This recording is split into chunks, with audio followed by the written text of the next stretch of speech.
Autumn by Patricia Polacco.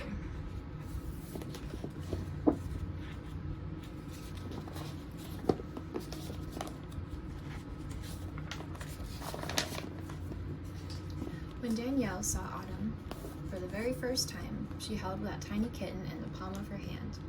She marveled at how perfect and small that creature was. Danielle named her Autumn because it was almost Halloween. It was love at first sight. "Poor little thing, you look like you haven't eaten for quite a while," Danielle said as she gave her warm milk and a bit of food. Then Danielle made a special little bed for her to sleep in. She set out water and a kibble and a litter box. Danielle looked forward to coming home so that she could hold and pet Autumn. As each day passed, she loved that little kitten more and more. Soon Autumn was scurrying around the apartment. She tipped over the trash, pulled the laundry out of the hamper, knocked all the pencils and papers off the desk, and jumped out at Danielle's ankles as she walked by. Danielle and Autumn drove together all the way up to the coast of California, through Oregon and into the state of Washington. Finally, as they came over the crest of a tall hill, there it was, the beautiful little village right next to the sea. The school had arranged for Danielle to rent a lovely cottage right on the bay, an enchanted cottage, she thought when she saw it. Autumn loved her new little house. The very first thing she did was disappear right up the chimney. When the kitten finally came down, she was covered with soot and ashes. Autumn helped Danielle unpack. She got inside every paper bag that hit the floor, jumped into every box that was emptied, and almost knocked over a stack of Danielle's favorite china. That first evening, Autumn and Danielle sat on her sofa, eating popcorn and looking out the window at the sea as a warm fire crackled in the fireplace.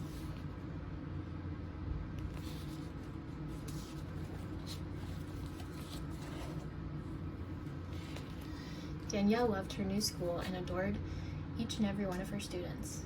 "Miss Parks," they asked her one day, "are you married?" "No, not yet, but someday, when just the right man comes along, I will be." "How will you know he's the one of the children asked. "I'll hear the sound of thunder, smell jasmine, and the wind will blow his hair. I'll know that he is exactly the one." "Oh, Miss Parks, do you think he's out there somewhere?" little Mary Proctor asked. "Indeed I do. I can just feel it," Miss Parks answered wistfully.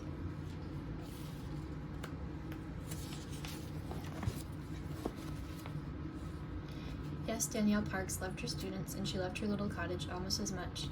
She planted a cottage garden. She pulled weeds and fertilized the lawn and trimmed the hedges.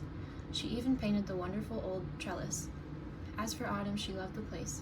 She raced about the garden, stalked butterflies in the flower beds, climbed the apple trees, and even perched herself atop the trellis so she could watch the birds in the new bird bath. Both of them settled into their new life in that little cottage by the sea.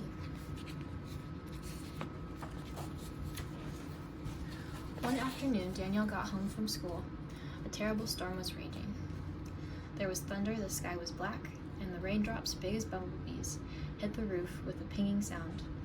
Autumn didn't greet Danielle at the door like she always did. Danielle searched the house but couldn't find Autumn anywhere. She called her next-door neighbors to see if they had seen her. "Oh, she's probably hiding out somewhere with the fierce storm," her neighbor reassured her, but Danielle was worried.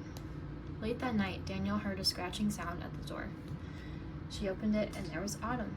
She was soaking wet, and her tail had a huge gash in it that was bleeding. Danielle reached for her, but Autumn shrank from her touch and ran into the night. Danielle ran after her. She walked around the neighborhood and driving in the rain, calling, "Autumn, Autumn," but Autumn didn't come. She had completely disappeared. When Danielle left for school that morning, she left the back door ajar in hopes that Autumn would come home. All that day at school, her students noticed that something was wrong. "Miss Parks, where do you think Autumn could be?" Jamie Ross asked after Danielle told the class that she was so worried. "I think all of us should come to Miss Parks after school today and look for Autumn," Jerome Bolton announced. Caleb Dirk stepped up. "Yeah, some of us can take the beach.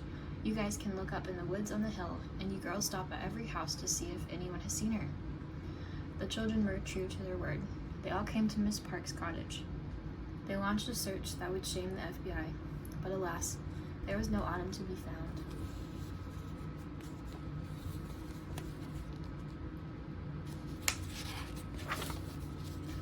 Days stretched into weeks.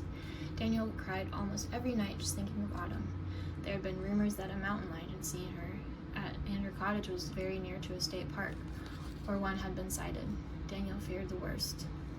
She walked around the little cottage and cried whenever she looked at anything that was Autumn's.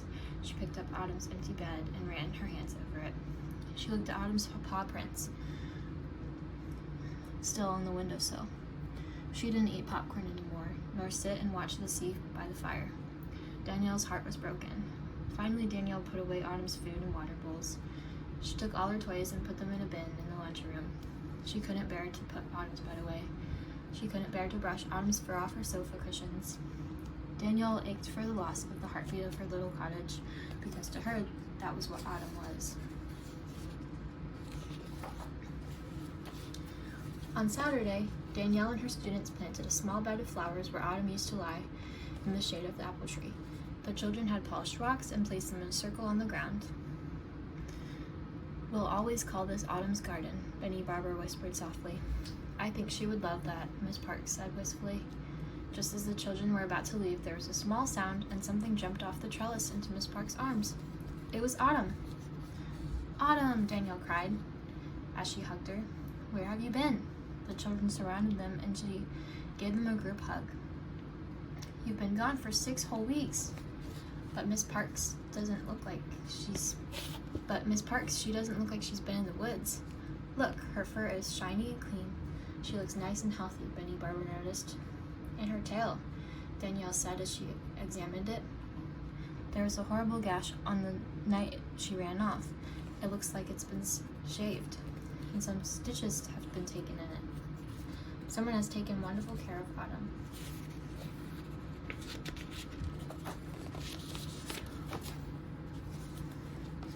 Autumn stuck close to home for the next week, until one day she left again, only to return the following weekend wearing a flea collar. "Well, for goodness sake, who put this flea collar on you?" Danielle wondered as she took it off. "I have a collar for you, sweetie. Pink is your favorite color."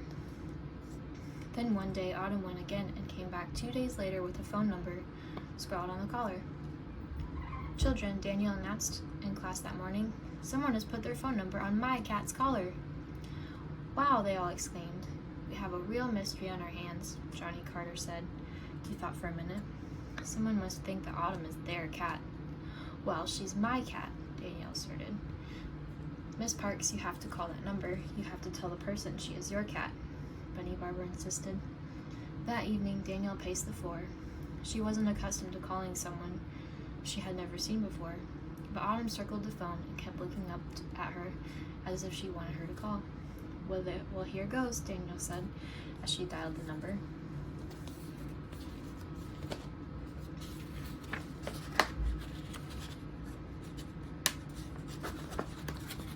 A voice answered the phone. "Yes," Danielle started. "Well, my cat seems to have your phone number on my collar." "Oh, thank God. You found Stormy." The voice sounded relieved. "I've been so worried." "Stormy? Her name isn't Stormy. Her name is Autumn." Danielle felt her face flush. "Oh no, I named her Stormy because she came to my house on a terrible stormy night. Badly injured. Her tail had been slashed. Probably a mountain lion." "No, sir. You don't understand. I have had Autumn since she was a kitten. She disappeared on a stormy night from my home. She's my cat." "Well, if she's so precious to you, then why was she in such a terrible storm?" Danielle quickly hung up. "What nerve," she snorted. "What a rude man." When she told her class about the phone call, they were all intrigued. They spent a whole afternoon doing drawings of what they imagined the rude man looked like. That afternoon, Autumn came in the house with a note attached to her collar. When Danielle opened it, it simply read, "Please accept my apologies. I didn't mean to be rude." Danielle quickly sat down and wrote a note back. "I apologize as well. Perhaps I was rude too." She attached the note to Autumn's collar and sent her out the door. 2 afternoons later, Autumn came back with another note attached. Since we both care so deeply for this little kitty, perhaps we can share her. I live alone and truly love her company."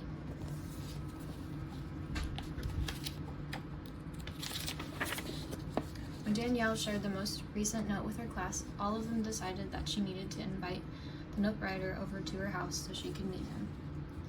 "Oh, children, I'm not in the habit of inviting a perfect stranger to my home." "But Miss Parks, he's obviously a lonely man, and he can't be a bad person if he helped Autumn, could he?" Bunny Barber said. "All right, then. I'm going to ask him to stop by this Saturday," she said. "Oh, can we come too?" her entire class pleaded. "We want to meet him," Miss Parks agreed, and all that afternoon the children helped her compose the invitation. Saturday was a dark and rainy day, but every kid in Danielle's class was at her house by early afternoon. All of them had their faces pasted to the front window to see what he would look like when he came to the door. Every time a car drove up, the children would shriek with delight, only to sigh when the car passed by. Finally, just when it looked like he wasn't really coming, and they had turned away, there was a knock at the door.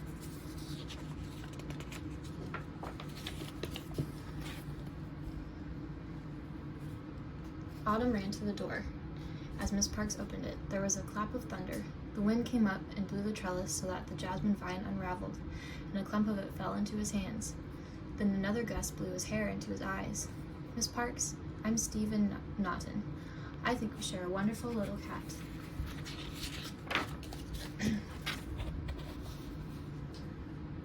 Autumn sprang into his arms and purred and purred and purred. Danielle beamed as she gazed into his face.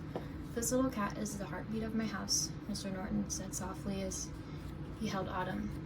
A clap of thunder echoed over the bay, and the wind caught the jasmine vine and scattered blossoms everywhere, while her students whispered to one another, "Miss Parks has found the very one," and Autumn had found them both.